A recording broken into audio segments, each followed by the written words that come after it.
Picture this. Montessori online. Doing Montessori online? Is that a thing?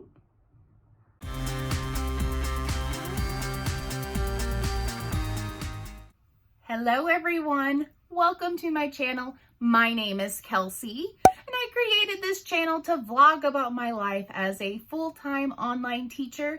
So if this is your first time seeing me, please make sure it is not your last by hitting that red subscription button and the bell down below to be notified of new videos each week. And to also give this video a thumbs up. Your support means everything to me and to support this channel too. And here's the thing, if you have a question about what I'm doing or what I'm having this channel for, or if you're curious about Montessori, or maybe you have a suggestion for a video that I should discuss about in the future, please leave a comment down below and I definitely will take your thoughts into consideration for future videos. So as I mentioned earlier before, I thought of Montessori and online together. But here are my honest thoughts. Do they actually work well together? So if you have been watching my videos, you may have heard from me that I am a trained early childhood Montessori teacher. I received my credential from the American Montessori Society in 2017. And so with that, even though I got my credential when I was in the brick and mortar setting in 2017, I decided to leave the brick and mortar teaching job in 2019. And it really took me a year of not really doing any kind of, at least Montessori teaching. I did do VIP Kid in 2019 until the beginning of 2021. And so I had thought, I had taken a year break from not doing Montessori until about July of 2020. And that's when the idea of trying to teach Montessori lessons online came to my mind. Because while I was teaching with VIP Kid, I was also hearing from other VIP Kid teachers about Outschool. And I thought, well, if I can write my own curriculum with Outschool, then I can most certainly at least try to do Montessori lessons online. And so that anniversary of me coming up with this idea of teaching Montessori lessons online is coming up, because as I'm filming this, it is June of 2021. And I started this journey in July of 2020. And so I have learned a lot about doing Montessori online and whether that is a possibility or maybe not really so much. But I'm sharing with you in this video what I have experienced personally with this and where I feel like there can be room for growth in trying to do Montessori online and moving forward as we're getting more futuristic in how we are learning. The first thing that I have noticed with teaching Montessori lessons online is that it actually can be successful if the families are willing to truly invest into Montessori too. Now, maybe you're watching this, maybe you're not too familiar with the Montessori method, or maybe you are a Montessori teacher and you found my video and you're like, you're a trained Montessori teacher and you're doing this online, like, intentionally? What? So here's the thing, here's how it can be successful. So when I mean by investing into Montessori, most Montessori materials are very concrete. They're considered manipulatives. There are actual materials that students learn the most like math and language concepts with, especially for the early childhood level. And the thing is, it's an investment because the majority of these materials, the Montessori materials, are very expensive. And the thing is, you don't just dabble in Montessori. It really truly is a lifestyle, and that just doesn't go for just teachers alone. Like, it has to go with the families too. So if families are willing to invest in applying the Montessori method into their child's learning and be willing to purchase the materials, then the lessons provided by the teacher online and me guiding that child with the lessons can really be successful in that right. And so even though our lessons are live, at least the presentation itself is live to that child. And then the teacher is not going to be able to jump to the screen to try to like intervene. There's no way for the teacher to intervene in the lesson as the child is trying to navigate the materials independently after the lesson. So I think there's a benefit in that too. But like I said before, families have to invest in these materials. And when the families just want to dabble in Montessori and not buy the materials, even the materials that I've done research on through Amazon, that I'm saying, hey, just buy it through Amazon. It's just a little bit cheaper than, let's say, Nia House Montessori, or any of those big name Montessori companies that sell the proper materials.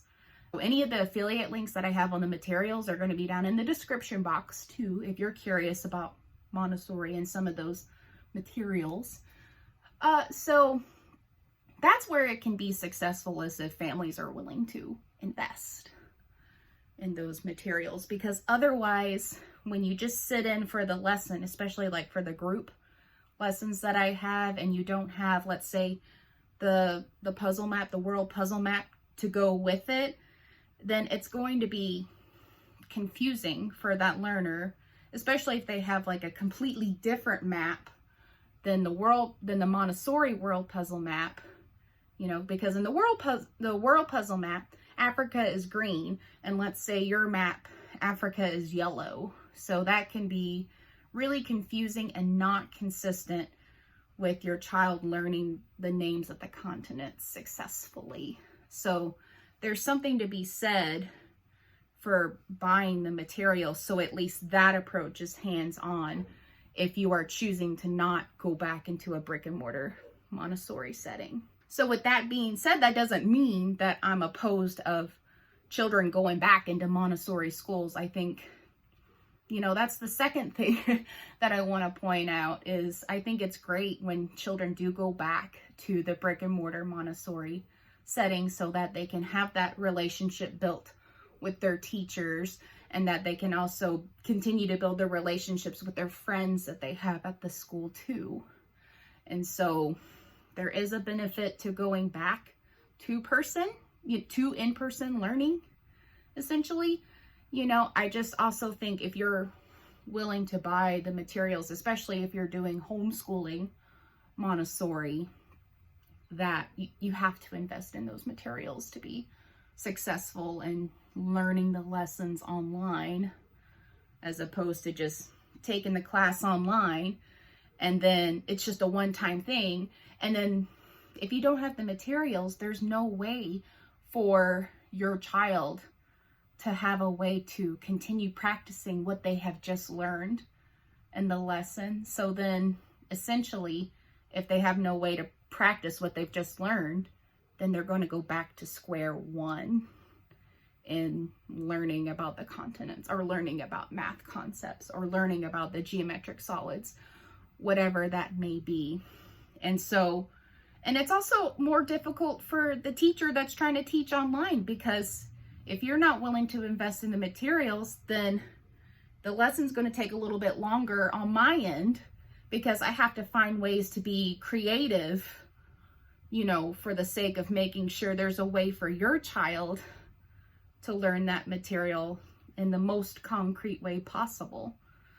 So let's say for the geometric solids, for an example, I know I offer like a teeny tiny geometric solid, manipulative on my Amazon shop. And if families are not even willing to invest something that's like $13 on there, and I'm presenting this lesson to them in the class, you know, I'm having to like navigate their house like on Zoom, being like, do you have anything in the shape of a cone? Do you have anything in the shape of a cube? You know, and when they don't have those manipulatives in front of them, it can be really confusing on what kind of language that I'm using for them there. So there's that. Even though your child may be going back into the brick and mortar setting and you're excited for them to get back into that, that doesn't mean that online learning in a Montessori way should just be poo-pooed away and that it's something that shouldn't happen again. I still think if they're doing the brick and mortar setting and then let's say after school they do have an online class or something that's supplementary to what they're already learning in the brick and mortar setting, that it could be beneficial too. So just because they go back in person doesn't mean that online learning isn't an option anymore. And maybe if you do have an older child, maybe they actually did benefit from learning online than they did in person. Maybe they are the type that if there are pre-recorded lessons in Montessori, that would be more their speed, as opposed to maybe having a lesson over and over and over again in the brick and mortar setting. You know, there's something to be said if you can have the best of both worlds for your child. But as I mentioned before, it has to be an investment in those materials, which if you do go back into the brick and mortar setting, it can be difficult to have a separation between what they're learning at school and then what you do at home too. So, which sort of within the year of me trying to do Montessori lessons online, it sort of led me to the discovery of families who want to stay with Montessori homeschooling and how I can provide further services for them too. And that led to me offering Montessori coaching for parents that want to try to do a Montessori homeschool setup, but maybe they are not familiar with how their rooms should look or what they can do to help their child further in a Montessori way that can support their learning and independence, and maybe even how to present something or why, you know, things have to be presented in a certain sequence, or why these lessons have to be presented first before that lesson, or, you know, what lesson should my child be doing at this time. And so that gave me a chance to experiment with a couple of parents and seeing, hey, you know, let's talk about what would be good for your child during this time, you know, and that will get them back onto level, whether they do go back to school or whether they want to have, you know, continue with Montessori homeschooling, whatever their choice may be. It sort of led me to the discovery of trying to open up a business of offering those coachings too. And so ultimately, it can be successful online if families are willing to invest, because otherwise it's a little more difficult for your child to absorb what they're really learning without those materials in front of them.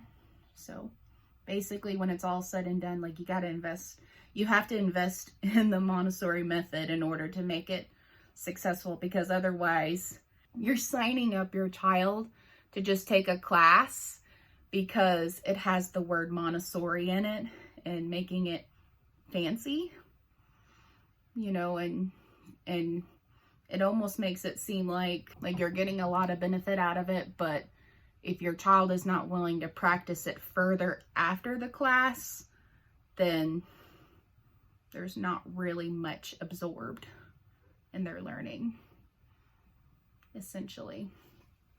And when a lot of parents don't fully understand the Montessori method and how I approach certain things, you know, to a lot of parents on Outschool, that can be really confusing for them as to why I would present things in a certain way, or if they're not 100% sure what the method is and they're just like, I'm not really sure this is Montessori.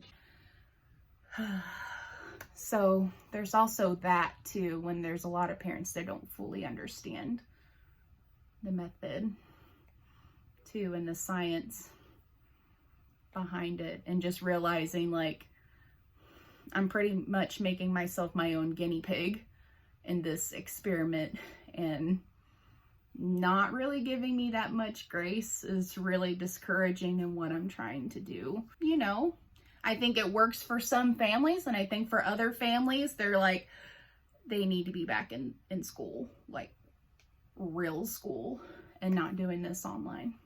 Okay, that's fine. You know, each family experiences online learning, whether it's Montessori or not, differently. There are some families that benefited from it, and there are other families that did not benefit from it.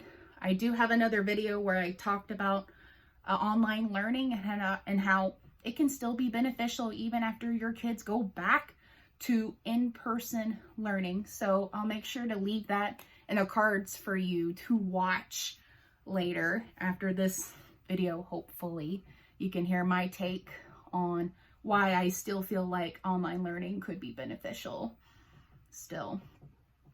And so thanks for listening in on what I have to share about doing Montessori and online, and how it can still, both online and Montessori, they can still work together, and how I feel like even if you do go back in person, you can still do online stuff to supplement what your child is learning in person too. And that I'm the go-to teacher that's willing to do that and can help your child in that respect, at least early childhood, and maybe just a little bit of lower elementary, like first, second grade type stuff. So just so you know, I wish I was trained in the middle and high school levels. Unfortunately, I'm not. Training is expensive. So yeah, that's all I have to share. If you are interested in what I have to offer for coaching, I have my email address. Feel free to send me an email or leave a comment down below to just let me know that, hey, I'm interested in what you have for coaching, and I will get back to you on that, because I really want to get the ball rolling on offering my coaching services to families that want to drink the Montessori Kool-Aid, essentially, and doing it at home, and how they can apply Montessori method and the Montessori concepts in their home too. And so don't forget to hit that subscribe button and the bell down below, and the like button. All right. Again, your support means everything to me, and thank you so much for watching this video, and I will see you next time.